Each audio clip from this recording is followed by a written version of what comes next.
Algumas pessoas confundem o batismo no Espírito Santo com a plenitude do Espírito. Vou mostrar que são duas coisas distintas. Vamos, portanto, nos reportar várias vezes à Palavra de Deus, porque é esta que vai nos orientar no tocante ao assunto. É bom que se diga que nós temos pelo menos 6 razões para fazer essa distinção da obra de Deus nos crentes. Primeiro, o batismo no Espírito Santo é uma obra realizada uma vez por todas. Acontece unicamente uma vez, portanto. Já o enchimento do Espírito, que nós podemos chamar também de plenitude do Espírito, pode ocorrer ao mesmo tempo do batismo no Espírito Santo, mas se dá outras vezes, ou seja, acontece inúmeras vezes e pode ser e precisa ser buscado. Já o batismo no Espírito Santo não precisa se buscar, porque é uma ação unilateral da parte de Deus. É Deus que, através de Jesus, efetua o batismo no Espírito de Deus. Vamos trabalhar alguns versículos bíblicos e eu quero abrir a Bíblia no capítulo 5, versículo 18, quando diz assim: "E não vos embriagueis com vinho, mas enchei-vos do Espírito." O apóstolo Paulo utiliza uma palavra que indica um processo contínuo. A pessoa precisaria ter essa experiência repetidas vezes. Por que eu afirmo isto? Porque a palavra na língua original se encontra no tempo presente, indicando uma experiência repetida. Nesse sentido, o enchimento do Espírito Santo é uma experiência. Já o batismo no Espírito Santo não pode ser, digamos assim, caracterizado como uma experiência. Parece não fazer sentido, mas atendem para o fato de que o batismo no Espírito Santo é da parte de Deus. A pessoa recebe este batismo sem ter a ciência do seu recebimento.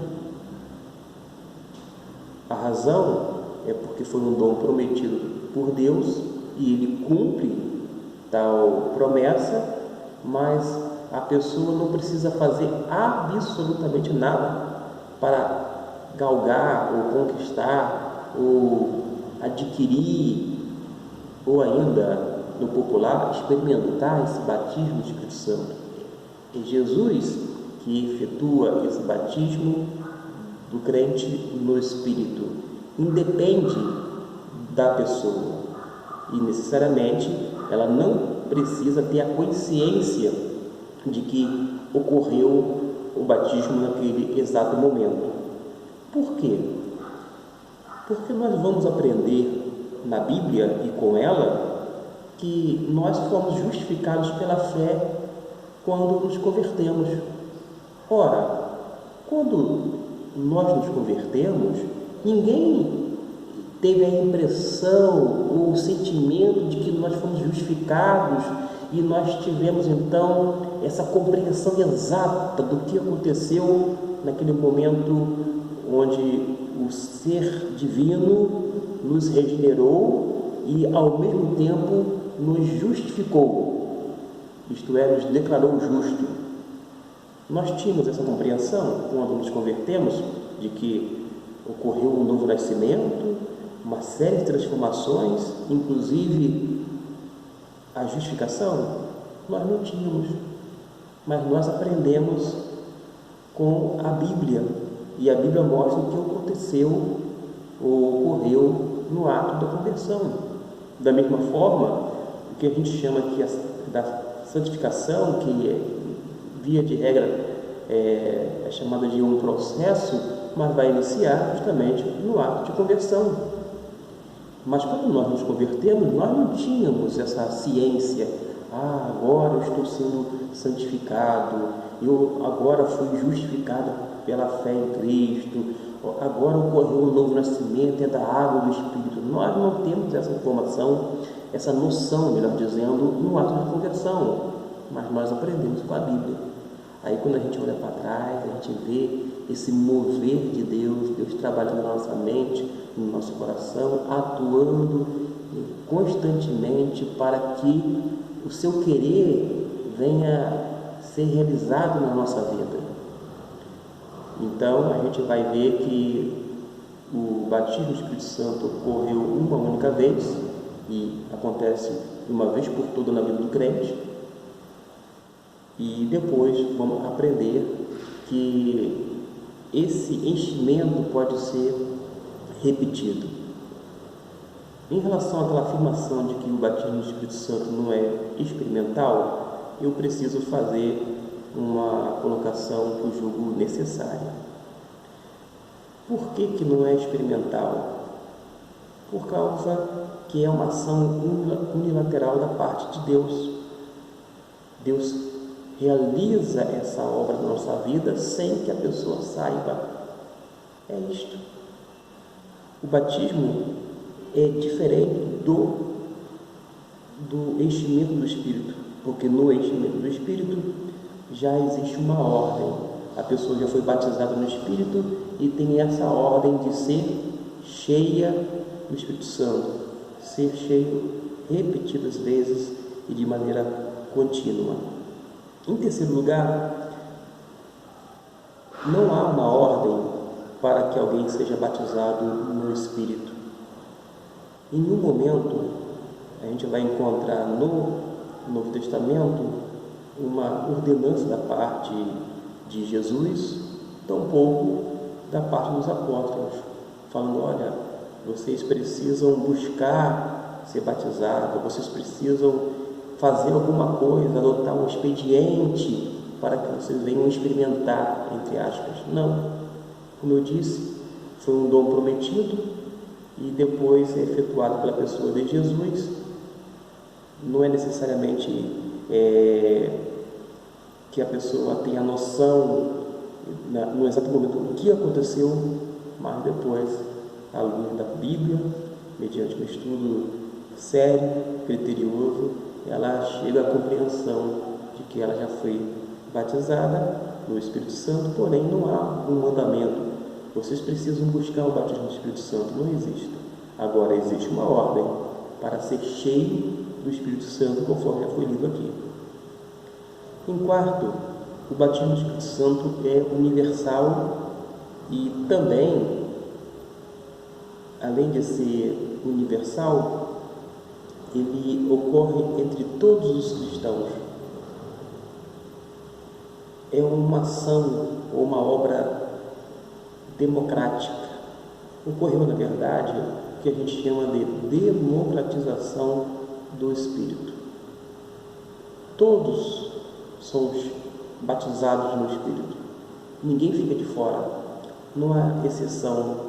Não é que alguns foram batizados e outros não foram batizados. Pelo contrário, o que a gente observa, tanto em Atos dos Apóstolos, capítulo 2, como em outros textos da Bíblia, é que quando Deus faz essa obra, esse evento é universal, abrange todas as pessoas que estão naquele cenário.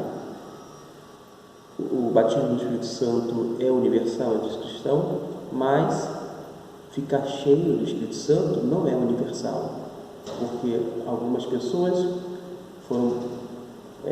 não são cheias do Espírito Santo e elas acabam entristecendo o mesmo Espírito. Observem, o que as pessoas têm feito nos dias atuais é inverter as coisas. A Bíblia não fala para buscar o batismo do Espírito Santo, porque já aconteceu uma vez por todas em todos os crentes.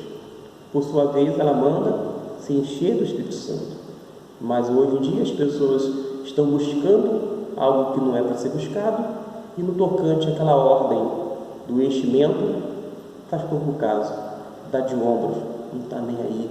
para a ordem dada por Deus através do apóstolo Paulo.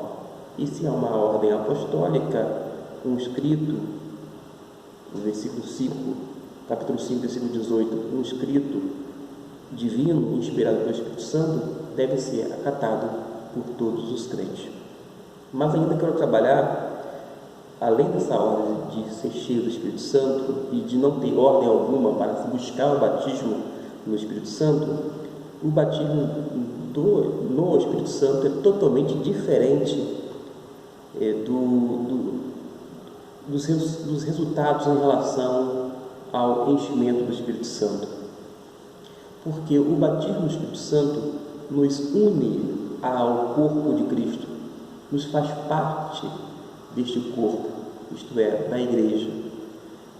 Paulo, escrevendo aos Coríntios, no capítulo 12, versículo 13, vai dizer que esse batismo no Espírito Santo acabou introduzindo todos os crentes funcionalmente na igreja. Nós passamos a fazer parte do corpo de Cristo. Desta maneira, o batismo no Espírito Santo nos une tanto ao Senhor da igreja, que é Cristo Jesus, quanto à igreja, isto é, aos membros da mesma. No tocante agora ao resultado da plenitude do Espírito Santo, uma pessoa cheia do Espírito Santo, ela vai, entre outras coisas, produzir o fruto do próprio Espírito. E há vários elementos que formam este único fruto, que é a alegria, a mansidão, o gozo, a fidelidade, entre outras coisas. No caso, o enchimento do Espírito Santo, e juntamente com esse fruto que é produzido na vida do crente obediente, que atenta para a palavra de Deus, vai fazer com que ele seja realizado nele o caráter de Cristo. Cristo vai ser formado na sua própria vida. Em sexto e último lugar, para que o vídeo não fique muito longo, o batismo do Espírito Santo é totalmente diferente do enchimento nas condições sobre as quais é recebido. Quando uma pessoa crê em Cristo para a salvação, naquele exato momento ela é imersa no Espírito. Quando um crente é separado do pecado pessoal e ele é totalmente submisso ao Espírito Santo, ele será enchido, dito de outra maneira, ele será controlado pelo Espírito Santo. Eis a diferença no tocante aos resultados e nas condições ditas agora há pouco. Por fim, eu quero dizer que quando uma pessoa está realmente batizada no Espírito Santo, ela está vitalmente unida a Cristo e à sua igreja. Ela está unida a Cristo na sua morte, no sepultamento e na ressurreição.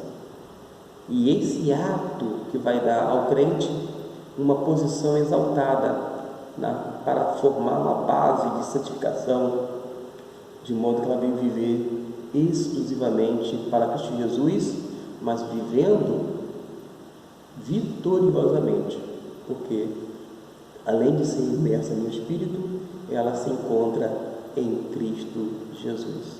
Que Deus abençoe essa palavra, que você possa se reportar aos textos bíblicos para que você possa verificar com seus próprios olhos o que eu acabei de dizer neste vídeo, e que Deus nunca mais venha abençoá-lo rica e poderosamente. E é a minha oração, é também o desejo do meu coração.